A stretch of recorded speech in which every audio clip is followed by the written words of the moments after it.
This is the Seahawkers podcast, episode 481. I'm Brandon Schultz, and I am joined by my good buddy, Adam Emmert. Adam, we have not recorded a flagship show. I've been on vacation. I've then been traveling, and it's finally worked out that we get to talk some football together, buddy. Heck yeah, man. I hope all the travels were fun. I know you did a card show over the weekend, and it sounded like that went good, so congrats on that. And it's time to talk a little Hawks here in the bye week, and it's kind of a fun time to be a 12, man. I'm fired up. We won the bye week for one because as the Seahawks did not play, the 49ers did play, and they lost to the Texans, which means they fall down below the Seahawks. We are in a tie for first place, my friend.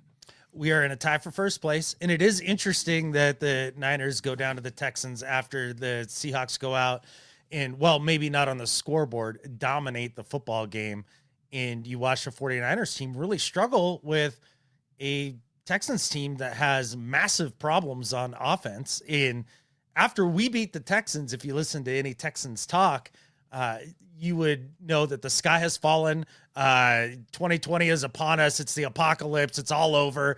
Burn it down. And yet they still go out and beat a Niners team, which has been kind of holding it together with a little duct tape to this point. Yeah, and I want to go back and revise my statement from earlier about being tied for the division lead. We're in first place all by ourselves because we have the better division record. So suck it, Rams. Oh, eat it. I love it. That's fantastic. Yeah, first place. Tiebreakers suck, huh? Doesn't it? Doesn't it suck to be the tie-breaking loser, Rams fans? It sure does. It sure does. And you guys can eat that this year. And looking forward to seeing them twice going down the stretch. I do not have my regular dread of the Los Angeles Rams that I usually do this year, as we've seen the first 7 weeks unfold and this team be what it's been to this point. It's been really cool, man. I am genuinely fired up about where we are right now. Yeah, I went through some of the statistics to find out where some of the outliers are with the Seahawks team in terms of their run performance, their pass performance, and then defensively, similarly, how they stack up against the rest of the league. So I wanted to look at that. And yeah, the Rams would be the one scary team. And I think there is a little bit of dread for me because we haven't faced them yet. The Niners, there's a little bit less dread because after watching them lose to the Texans, right now, they made it apparent all the Texans really had to do was stop the run game, and they stopped the Niners. And I think that was the first loss that we needed by the Niners because their schedule is so easy to start to see them fall down in the division a little bit. So it can be a battle from here on out between us and the Rams. It does feel that way. Because Bosa's not coming back. Warner's not coming back. That defensive front is full of rookies, and they are struggling to a degree, and they did last week against the Texans here. And I was saying to one of our buddies over text a couple days ago, that I wasn't concerned about the Niners going down the stretch because of the state of their team, the way it's trending. I mean, I feel like they've gotten to a fairly fraudulent start record-wise to this point. But when you talk about the Rams, they've played some good football. But the reason why I don't fear them, as I have in years past, is that defensively speaking, I mean, we just saw the Texans defense, the second best defense in the league, maybe. And offense was still able to do things. Now, it wasn't perfect. There's problems there that we can talk about. But that's one of the reasons why I breathe a little easier thinking about the Rams going forward. One of the narratives that I've found the most interesting coming out of the bye week, because that's when different shows and even nationally, they start to talk about teams, because you don't have a game to preview. So it's more based around some of the narratives than it is about either going into a game or coming out of a game. And the idea about Jaxon Smith-Njigba and I think even you guys talked about this a little bit, about whether or not it's sustainable for the offense. And I have to be honest, I don't know what that means. Oh, okay. Well, I guess the way that I would see it is whether or not you can be a JSN-centric offense, meaning the majority of your offense runs through his production. And if he's not on the field or a defense is able to take him away, do you have a plan B? Do you have a counterpunch? Because you would think that with the way that he's played to this point in the season, that a team is eventually going to take him away in a sense throughout a game to where you're going to have to lean on something else. We haven't had to do it to this point. JSN has ripped it up every single game, and he's been the catalyst. And I was wondering, okay, if they do that, if they take away JSN, can the offense function? And that's what I mean by sustainability going forward. Because it seems odd to think that you can have an offense that's reliant on a receiver. Like that doesn't seem, again, it doesn't seem like a sustainable quote unquote way to play football. But after playing a defense like the Texans and see him, like, it doesn't matter what corners they put on him. Maybe it's not something to worry about. Well, and that's why I think I appreciate the explanation about the sustainability aspect, because I guess I was more focusing on the how part of it. Like, how would a defense go ahead and stop JSN, especially after what we saw against the Texans? That's the part that didn't make sense to me about the argument, is that why are we talking about it being sustainable when we just saw a defense that has the capability to take him away and couldn't? And so I don't know what another team is going to do and look at what the Texans did and go, I don't know, should we put 3 guys on him? What do we got to do to stop JSN? Like triple bracket. And then for a defense, like you can't do that, because then a team's going to find another way to beat you. And I do have faith that the Seahawks will be able to do that, to the point to where I just don't think that a defense wouldn't do that. You know what I'm saying? Yeah, I do know what you're saying. And you would think that if a defense could do it, it would be that Texans defense with that secondary, with Lassiter, Petrie, and Stingley, that they'd be able to either double him or bracket coverage or whatever it is to take him out of the game. And I'm sure they tried some of that. But one of the things that Kubiak talked about when asked a question about this was it's going to be hard to do that because of, or it might have been Coach Mike, but saying that with the way they move him all over the formation, with the way that they're using play action and having it all set up off the run game in all the actions, make it confusing for the defense to where, like, even if JSN is coming at you and he's going to get 15 targets or whatever it is, there's not much you can do about it because you don't know where it's coming from. You don't know what routes he's going to be running because he runs them all. Like, he's not really good at slants and then that's about it, or even good at 3 routes. He's good at all of them. And against those corners for Houston, he lit them up. And so that's where I ended up changing my mind and landing with you and being like, well, if they couldn't do it, what are we worried about? Like, maybe I just need to pipe down. Right. We've seen the Rams run through Cooper Kupp in his season where he had the Triple Crown, and that wasn't a problem for them. They just ran their offense through Kupp. And then we saw a season where they ran it through Nakua. And when a guy can't be covered, I just don't know if you worry about that sustainability piece, because it's just the way that he's getting open is, and the way that Darnold is dropping it in the bucket on some of these routes of his too. It's just, there's no way that you can get protection that good to stop some of those throws. Yeah. I mean, sometimes good offense just beats good defense. And with the way that Darnold is placing the football for the most part, it's been really pinpoint, and JSN and him have great chemistry, and you see some big time anticipation throws between the two of them because they are on such the same page. And that's really a delight to see.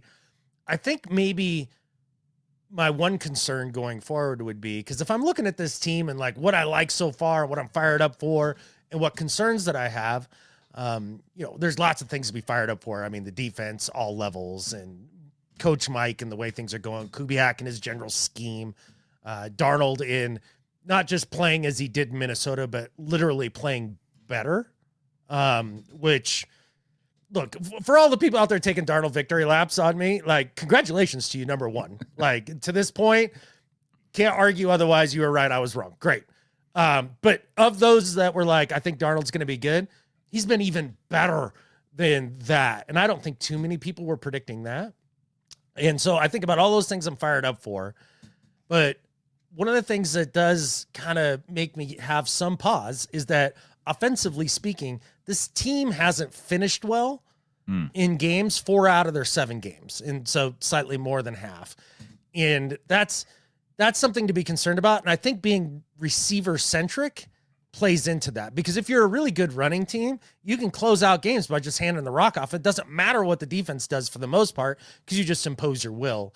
And I think that's something that they are hitting a little bit of a stumbling block on late in games. The game that they finished the strongest would be the Steelers game. Yeah. And the reason, one of the reasons why I say that, I forget that that's actually a Sam Darnold fourth quarter comeback game, the way that they finished it, because they came back early on in the fourth quarter. Then they get the special teams touchdown. Then they get a defensive score, or they got some other score late in the fourth quarter. But yeah, it counted as one of Sam Darnold's 2 fourth quarter comebacks. It did. Yeah. Yeah. He led us back there. He led us back against the Cards. And so all the credit there in the world. Didn't get it done against the Niners week 1. Didn't get it done against the Bucs. Offense was right there both times, though. I mean, that counts in horseshoes, I guess. But not just saying, NFL. there were opportunities. The potential existed to be 4-0. Oh, 1,000%, yes. And again, look, if this is his next part of his evolution as a quarterback, because I think now with a season and roughly a half of a body of work and 2 different systems with different players around him and playing at a consistently high level, I think we can say regular season, normal circumstances, Sam Darnold's really good.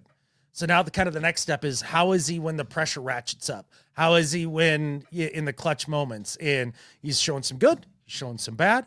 And maybe that's the next thing that he can evolve into. And that would be a big, big thing for the team as a whole. Well, it did help that the Texans was a Monday night game. That's under the lights. We have another opportunity on Sunday night coming up against the Commanders. We're going to get to watch on Monday night, see what the Commanders do against the Chiefs, maybe get a little bit of a preview, although it's tough with Jaden not being out there and whether or not he's going to be healthy then for the game coming up against the Seahawks. But you mentioned the inability to close. I wanted to talk about probably the biggest concern for me to this point in the season has been their third down conversion percentage. Bing. That was like my second thing. 100%. Yes. Yeah. So and I imagine you found some flip-flop stats about this. Yeah. Well, I was just curious because I have in my mind that Jackson's been so good on third down. Why aren't we targeting him more? And so I went and looked, and I guess I was a little bit surprised to see that it was only 50% conversion rate when targeting JSN on third down. So, but still 50% is better success than we've had 50. So far, right? I'd take 50. Yeah. 50 is good because they have 10 out of 33 then when targeting receivers other than JSN, so only 30%. So I wanted to take runs out of it and just kind of focus on pass, because I feel like a lot of the third down conversions we can get into some of the rushing issues too, because that's another aspect of the team that I think has struggled a little bit, but it's been good enough to get some of the other things done, especially through the passing game, and we can dive into those numbers. But 10 out of 33 non-JSN, and then 9 of 18 at JSN. Interesting. Okay. Well, he's been a monster, and it's tough to cover him. And at least having that in your back pocket, knowing that, hey, if we drop a play for JSN on third down when we gots to have it, we have a fairly decent shot, at least a coin flip of getting it done. With some of the other players, it hasn't worked out that way. In the run game, it hasn't really worked out that way. So you talk about third downs, which I think is the next biggest thing, or as big as not being able to really close things out in the fourth quarter offensively. The last thing would be just negative run plays. And when we talk about fixing the running game, it's not so much that they're not having any success and that it's a total dumpster fire. It's that it's either awesome or it's really bad. And look, if we could just get rid of the negative 2-yard runs and turn those into 2-yard runs, like Sure. even if they're not big runs, that literally, quote unquote, fixes the running game and it keeps you on schedule. Well, let's look at some of the run stats. The reason why I got onto the third downs too is because it was so abysmal against the Texans. It was, if I'm remembering right, 2 of 15. Yeah. And the 2 conversions were to, guess who? Jax. Yeah. Not hard to guess there. Absolutely. And then the one that they missed him on, it was a little out to the sideline. I don't know if Darnold just missed the throw or if he was throwing it away, but miscommunication, whatever it was. Whatever. Yeah, they didn't happen to hook up there. Yeah. So, but looking at some of the rushing stats overall to this point, yeah, yards per carry for the Seahawks, 3.68, which is below the league average of 4.37. Total rushing yards, despite being one of the leaders in running versus passing, their rushing yards at 743, below the league average of 859. And the explosive run percentage, which I thought that this would maybe be closer to league average, but it was still below at 9.4% compared to the league at 11.3. Yeah. And all those numbers would change quite a bit if you were able to just, again, take those negative run plays and instead of having them be a total bust, have them be just like a minor gain. And that would also play into the third down percentages, right? You get on schedule, you got shorter third downs, which means that you're going to convert more of them, and it all builds on itself like a snowball. And look, I think offensively, those are all things that are curable. We did ask Coach Derek from All 22 last week on the show that we had him on regarding the run game and what they need to do to get it to be a little less boom and busty and a little bit more consistent. And if that was a scheme thing, was it all the zone stuff that wasn't working? Was it all the power stuff that wasn't working? Is it the traps? Whatever it is, right?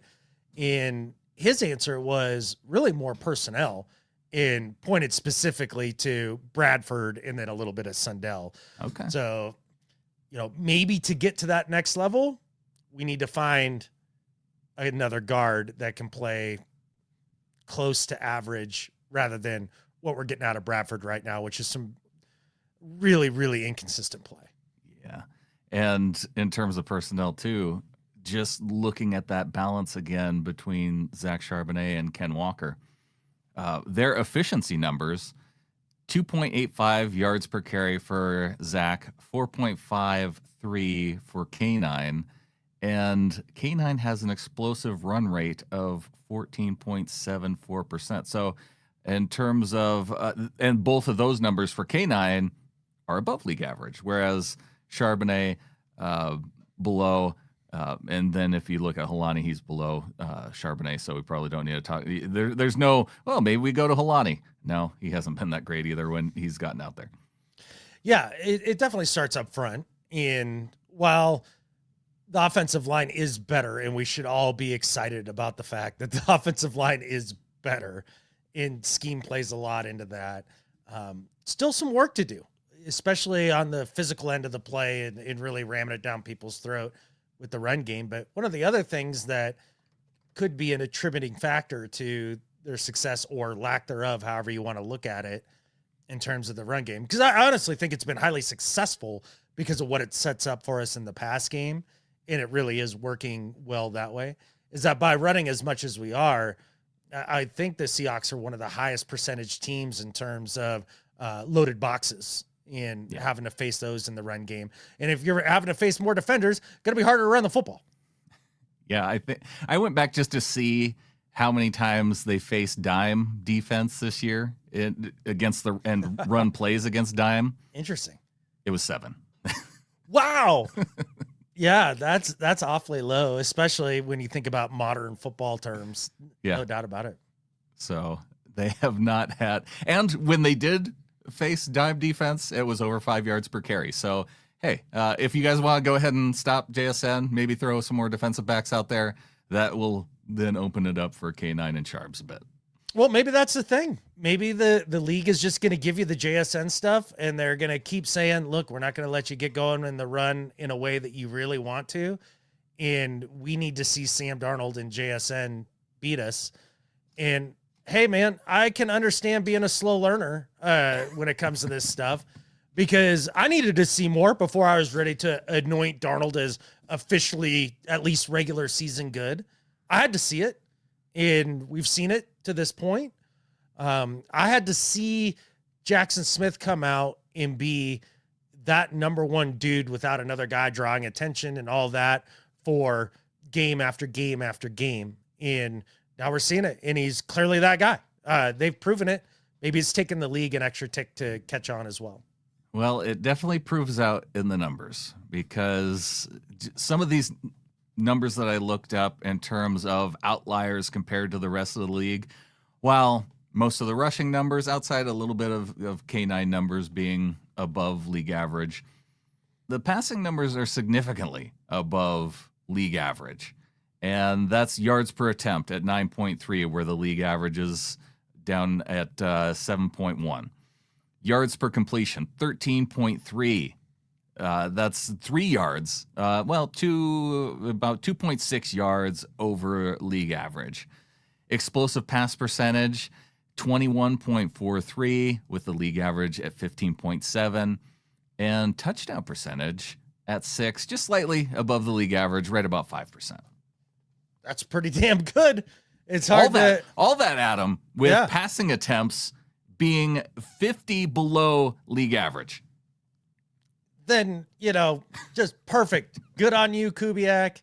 I mean, I've said it since probably week 2.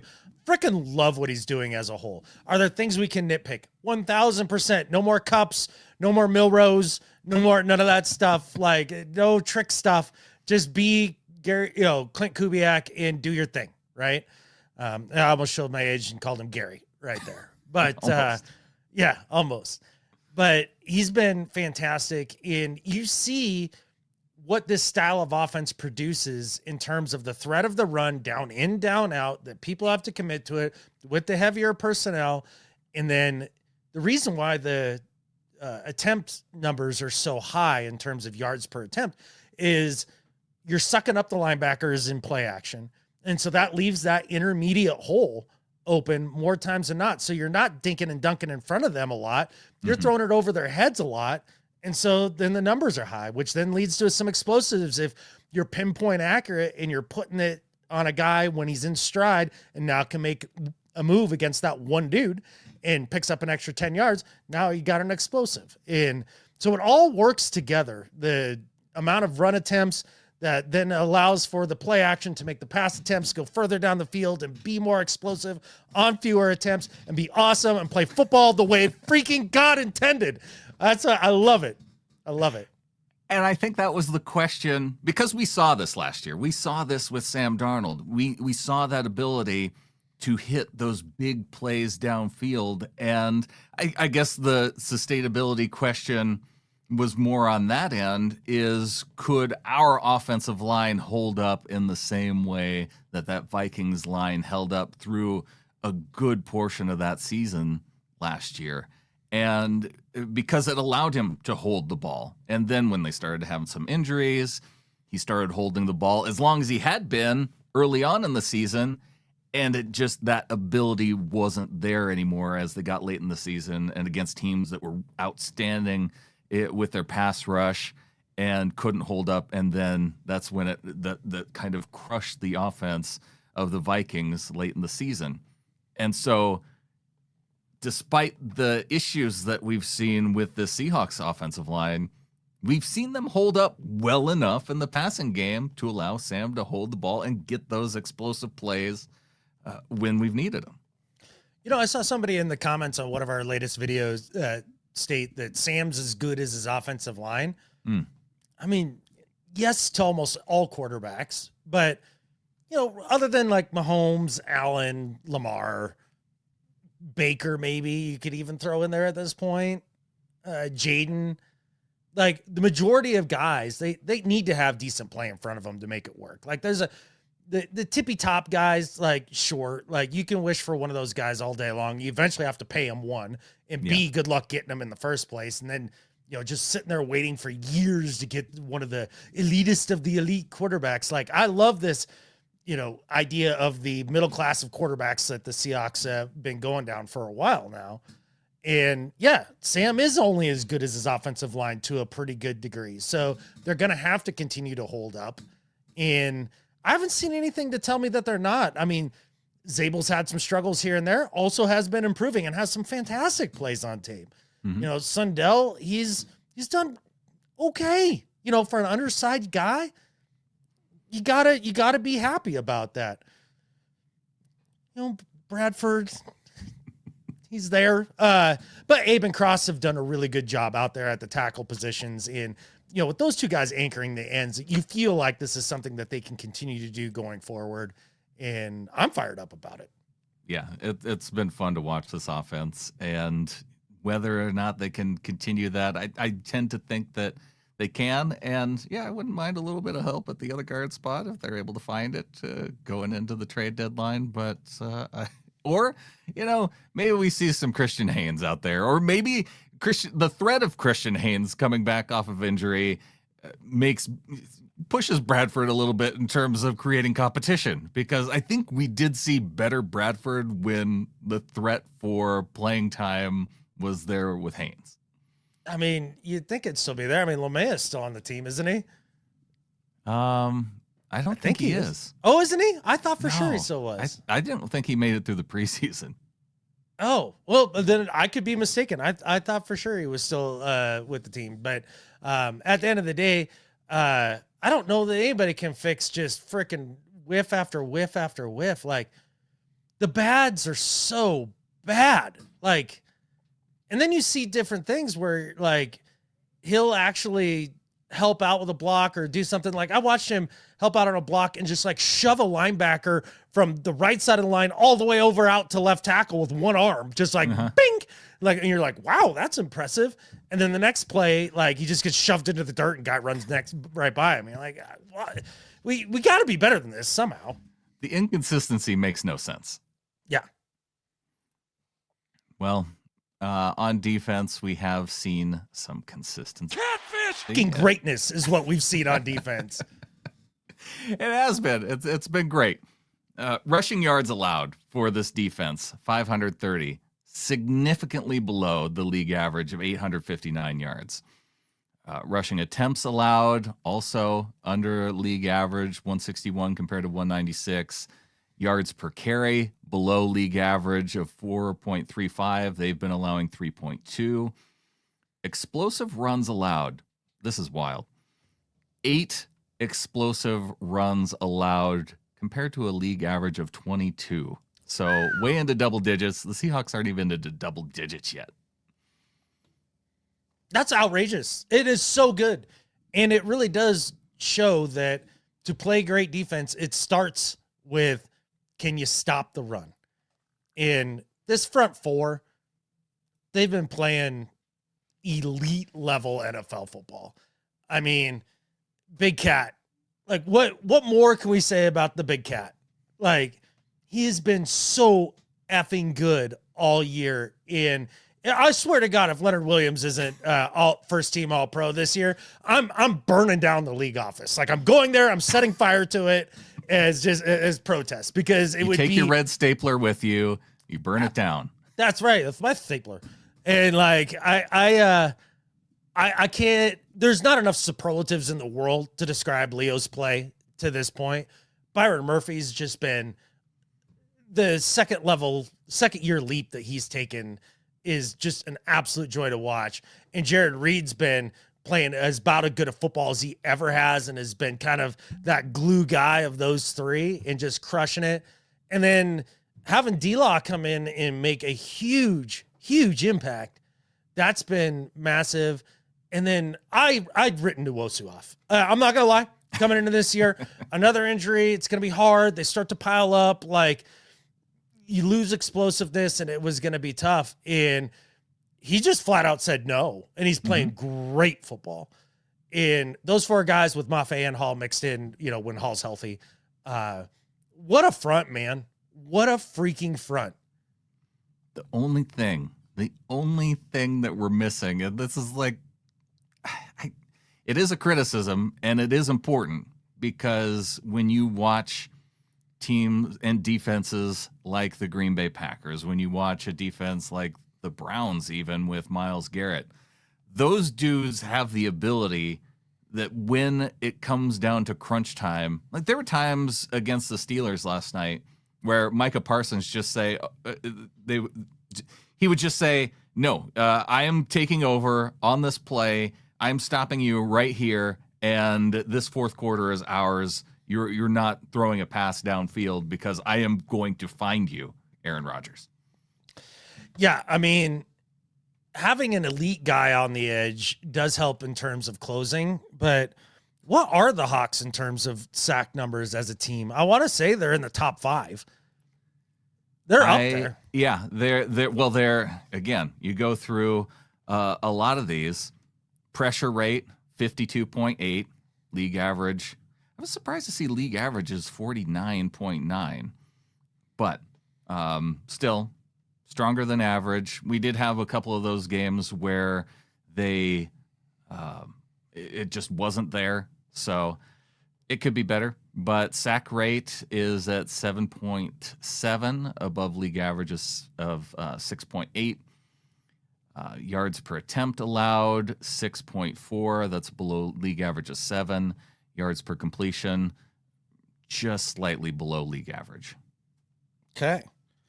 Because it does feel like they're getting consistent pressure throughout the game in, game out. And it doesn't always have to be one guy. And so as I sit here in the bye week and you kind of hope and wish for certain things to happen because you feel like your team's pretty close to being a real contender, I think I've kind of let go of the notion that you got to have that elite edge guy. With as good as this unit plays as a unit. And, you know, we saw it in Baltimore when Mike was there. It wasn't necessarily one guy who really was, you know, really setting the table for everything. And you could argue Leo's that guy. He's just an interior guy. So the numbers don't reflect the type of stuff that he's doing on the field compared to an edge guy. But I kind of feel like they're getting it done with the guys they have and with Mike's scheme and confusing the offenses the way they have. Sack leaders for 2025, the Seahawks are top 5. Denver Broncos are the leaders with 36. They're way above everybody. Then you have the Rams at 26, the Bucks at 25, the Browns at 24, and yeah, Seattle's right there too. That's pretty good. That's pretty good, and that's without one of those household name brand TJ Watt, you know, Myles Garrett, Trey Hendrickson, Micah Parsons, those guys. Right. The only argument that I would say when you say it doesn't really matter, I think it would matter a lot less if we could run the ball effectively in the fourth quarter and close games out that way. Because then there wouldn't be those moments where we're relying on the defense to really make a critical stop in the fourth quarter. 1,000% with you. That's why I have kind of let go of the idea of getting the edge, you know, the more premier edge guy, like trading for Crosby or Hendrickson or whoever you're thinking. And because it's not going to happen anyway. I mean, hard telling not knowing, crazier things have happened. But with that said, also to your point, the idea of being able to run the football late would make a bigger difference. So if you're going to trade a little bit of your future away now to be a better contender now, go out and target a guard and give it up for that, because I think that makes you a more complete football team than if you were to go out and get an edge rusher instead of another guard. Probably costs a whole lot less, and you get, in theory, more out of it, hopefully in the fourth quarter aspect. I think it would make the bigger difference overall. And finding a time machine and bringing Carlos Dunlap back, that would probably not be possible. Not possible, but a cool idea, and I endorse it. All right. Well, with the way things are going, yeah, if they can continue, this is the reason why the Seahawks are among the top teams. It's because they're hitting in most of the right areas defensively. offensively through the pass game, carrying them through some of the struggles in the run game. Again, the run game just effective enough that teams aren't willing yet to sell out to stop whatever Sam and JSN have going. And it sounds like if they do, with your stats on dime packages, it's a very small percentage. No, though. it's perfect. Don't kill this for me. Like, if they do that, we're gonna jelly it right down their throat. There's nothing they can do about it. I want to see it. I want to see it. That's fair. Yeah, I'm definitely in the want to see it camp more often than not. But it's been a really, really cool start to this season. And, we were talking about the front to the defense and everything they were doing. Drake Thomas coming in and emerging as that second guy to run alongside EJ4 has been awesome. And then dreams of Eamon Worry and Spoon and Woolen and everybody and Love all being out there together, having all the guys back out there together. And you start thinking about that secondary and going, my God, this may not be the LOB, but I do think they've come up with their own nickname unintentionally, and I like it. Is it the MOB? That's right. MOB. Mission Above Bullshit. Catfish! And I think that should be what this defense is called. This should be the MOB. I really like how you diagnosed that when we did not get what the B was from Mike Macdonald. We got mission over other stuff, and which spells moose and not mob. But that's true. Yeah. I like that the defense has acquired mob as and yes, then you diagnosed what the B stood for. I'm not all that much of a genius. I'm sure everybody else diagnosed that for themselves too. But Adam knows all the curse words that start with B, and that's the one that seemed the most likely. It did, because if it was to be mission over catfish, I don't think that works. Like, it doesn't seem to fit. But I like it. I like it. Then we can have mob mentality, all of it. Like, it's gonna be cool. It sounded like it freaked some people out, because I was listening to Florio when he heard Mike Macdonald talk about mob ties, and he did not know what that meant. And even Brock and Salk on the when Salk asked him about mob ties, he sounded very concerned. Yeah, I think that was a little more tongue in cheek from Salk, but I could see Florio having a legit oh my stars, whatever are we gonna do? The Seahawks are part of the mob. Like, I didn't know. Like, that seems like something he would do. But again, we're not the NBA either. Like, we don't have a gambling ring tied to the mob, tied to our defense. That's for sure. No, and I think that it was funny because the mob ties thing with Mike Macdonald and him saying that came out ahead of the NBA thing. I think Florio would have freaked out even more because shoot, he's written a book about how gambling could become a component within the NFL, and that was over the summer. And then now for that to become a component of the NBA so strongly that the FBI is cracking down on it. And man, it has to be something that the NFL has to watch out for, because we're seeing it in the NBA. Yeah, and it's always the NBA for some reason. Like, since Pete Rose, it's been NBA. Like, it's basically been it. I don't know. I think probably because that's the easiest, and maybe the WNBA could be even easier, but maybe nobody bets on it as much, so there's not as much care there. Probably not, but there's probably still big lines there that you could take advantage of and push one way or the other. Yeah, my point was that basketball's the easiest because there's fewer people to have to worry about. That's true fact. That's true fact. That makes a lot of sense. Either that, or maybe NBA players don't have the same discipline as NFL players to not bet illegally in black market bookies and with the mob and stuff. Like, the only guys to get busted have been guys who have been doing stuff like with the legit sports books, right? Yeah, I haven't paid that much attention to it. It's like two or three dudes. Yeah. The easiest way, though, from what we've seen, and this is what was covered, if people haven't actually heard that much about the latest news with regard to the NBA, is there was one of the star player, and maybe not a star player, one of the players who he left early from a game, and there was a lot of betting action for the under, and essentially he knew that he wasn't going to be a big part of the game. Somehow that word got out that he was going to not play that much, so everybody just loaded up on the unders. It sent off flags because there was so much money bet on the under, and that is the way to do it. But I guess the better way to do it is to not get caught. The best way to do it is you're already making millions of dollars being in the league. Maybe don't gamble. Yeah, or get in. Don't end up with mob ties like real ones. Absolutely. Like you never want to be owing nobody no favors. I can tell you that. Well, we owe some big favors of our executive producers. We've got DCH, we've got Ryan Peterson, our live YouTube executive producer, JC Schilling in the 313th, as well as Brian Shaw. Fortunately, as far as I know so far, no mob ties there. Or they're their own mob. Maybe those are all. Maybe they're all the heads of their own mob enterprises, and like it's a triumvirate of all of them together. If they did have mob ties, I think you and Clinton would be better in your betting show. You would think so. God, no. But as it turns out, not so much. But the good news is, if we ever need a body to disappear, we know who to call. Looking at you, JC. I don't know why you, but if it seems like it'd be you.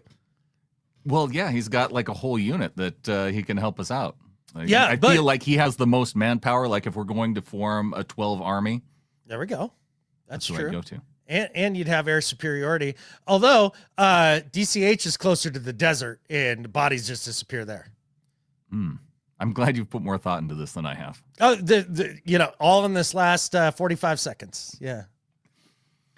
We've also got Stephen Kirkpatrick, who has come in. Adam, it's been so long since we've done a show. We've had 2 wins in the meantime. We got a $20.12 donation from Stephen, as well as a $27.19 donation. Dude, appreciate it as always, Stephen. And man, it's got to feel better when he's given the donation because it's a dub, right? At the end of the day. Yeah. Yep. Even a 20-12 win over the Jaguars, which wasn't very exciting. I don't know. W's are awfully exciting to this guy. I don't know. That game to me, I was not sad that we didn't have a ton of opportunity to come on and talk about that Jags game because maybe it was because I was actually doing other stuff and just listening to that game. There just wasn't a lot for me to get excited about against the Jags. I think I was more frustrated about the way that the offense closed the Texans game than I did the Jags game. Oh, for sure. Because that Texans game, it could have been closed out like in the second early quarter? In the third quarter. Yeah, you just don't throw the cut pass and you score again, get up 3 scores and call it a day. Yeah. Cameron Cole came in, gave us a raise. Says, hey there, haven't been paying close attention of late. My wife has been doing the pick'em on my behalf. What little spare time I have is focused on fantasy football. Not sure if there's still giveaways for pick'em winners, but thought I'd reach out and mention Stephanie's pick'em being done in my place since it appears she won the week. So yes, Stephanie got a win and is getting a commemorative Seahawks 50th anniversary coin. So congrats to Stephanie. Heck yeah, man. Hey, look, maybe I should have Britt do my picks because she might actually do them. This way that you and I can keep in close competition because I haven't been doing mine either. Exactly. We're just keeping it equal and making it exciting going down the stretch. So if we keep it pretty equal going in the last 4 weeks, then it gets fun. It'll start to get fun. So, but Evie may have something to say about it. But before we get there, we've got D Fairhurst in at $3 a month. Welcome to the flock to D Fairhurst. Heck yeah, man. We appreciate you, D. Isaac Powell also in at $3 a month. So welcome to the flock to Isaac. Heck yeah, Isaac. I want to say that I saw Isaac in the Discord already too. So nice. Welcome. Good. Yeah. Yep. And if you want to become a member of the Discord, getintheflock.com. And once you join up there, you'll get a link to the Discord. You'll get ad-free episodes through the feed there at getintheflock.com. All you got to do is take that feed, throw it into your podcast listening device of choice, and there you go. Ad-free episodes right there. And you can even get uncatfished episodes for these flagship episodes that you and I do, Adam. Just in case you're still confused what the B and MOB is. Then you just have to pay a couple bucks to unlock those swears. Yeah. Or you could have literally 2 brain cells, which would be one more than me, and figure it out for yourself. They've probably got it figured out. If I had to guess, I would say 100% of our audience had it figured out. I would think so, and I would suggest that 100% of our audience has more brain cells than me too. Well, we also have our Pick'em League overlord who we are welcoming in. She's got more brain cells than most of us put together.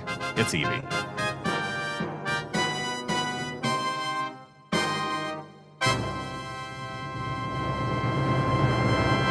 Dear underlings, and this is going back a couple weeks, why must you test me?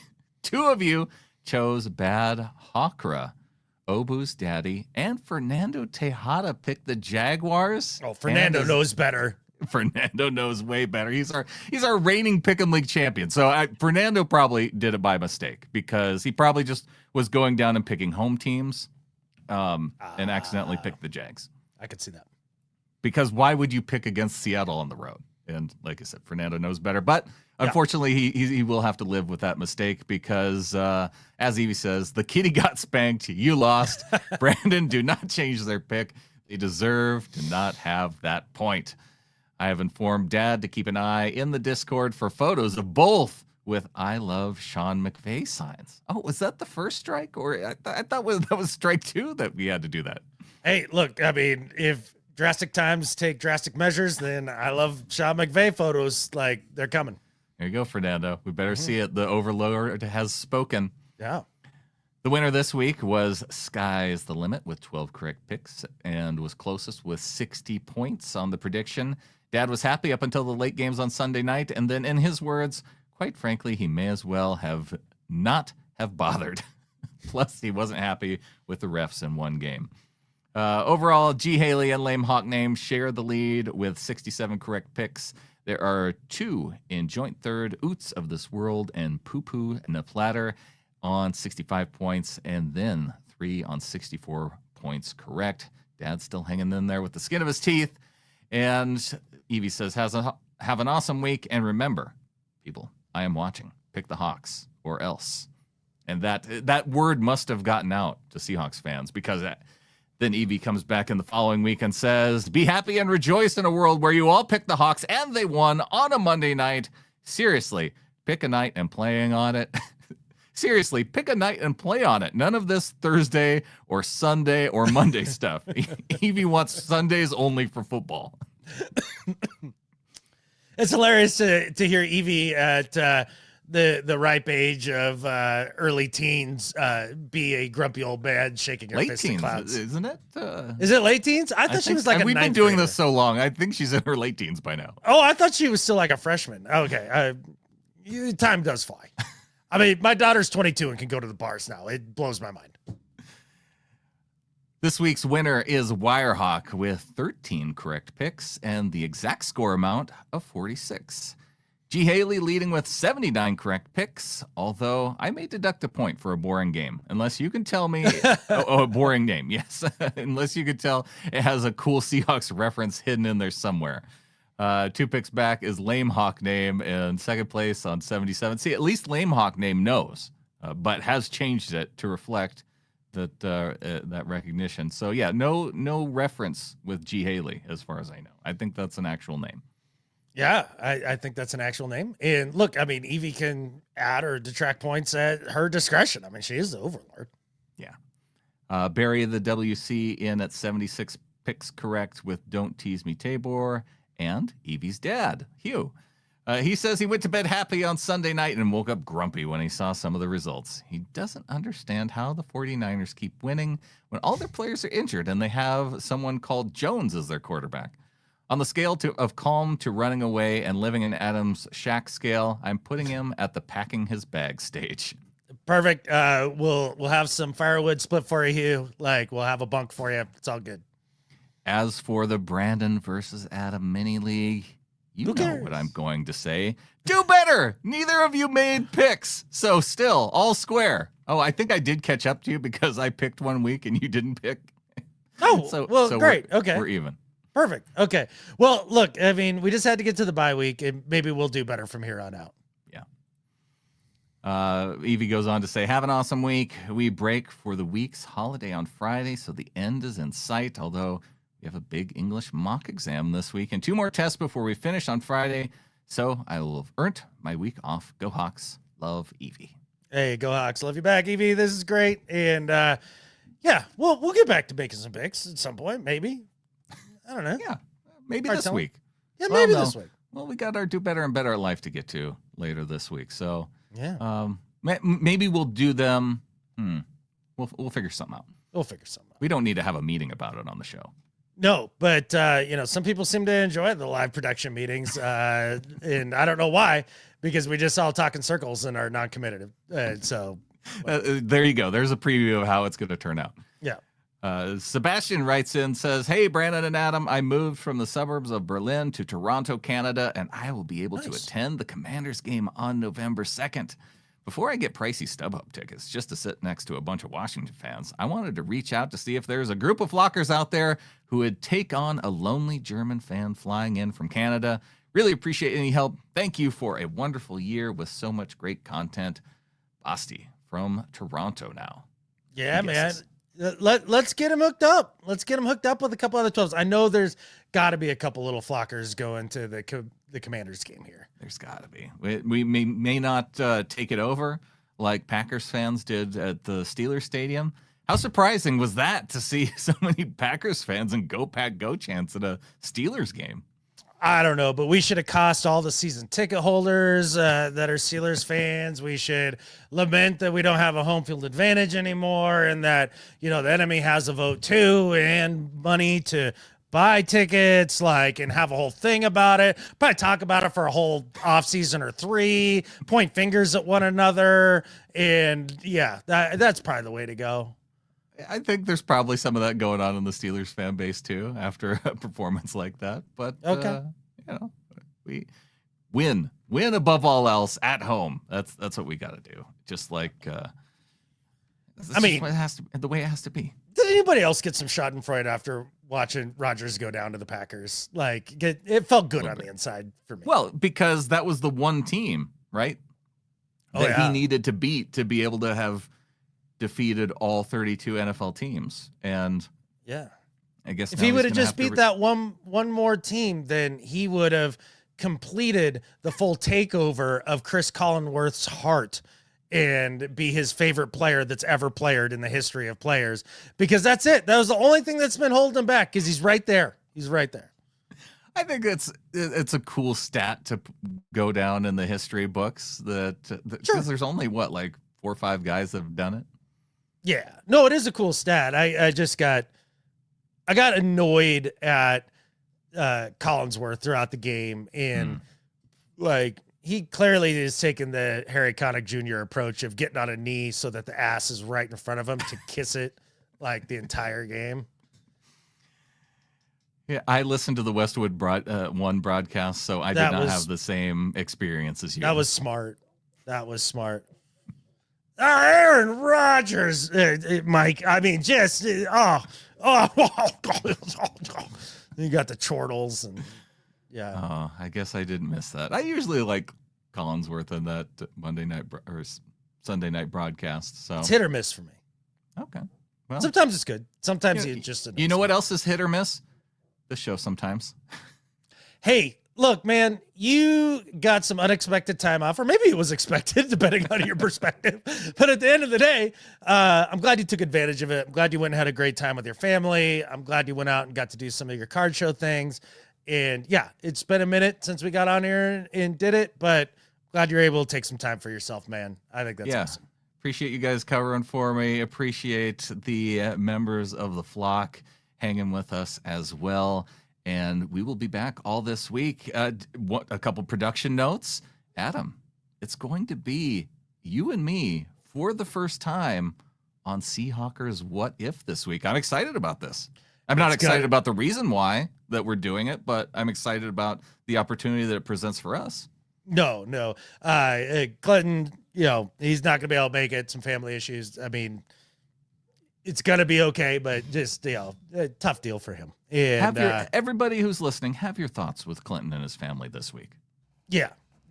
All circle of life things, but still tough. And love the guy, and I hope he does well this week. But that does leave me and you for What If, buddy. Yeah. And yeah, it's gonna be a good time. I wonder if Phil the Protector is gonna ever want to do that again after doing it this week. I'm going to say maybe.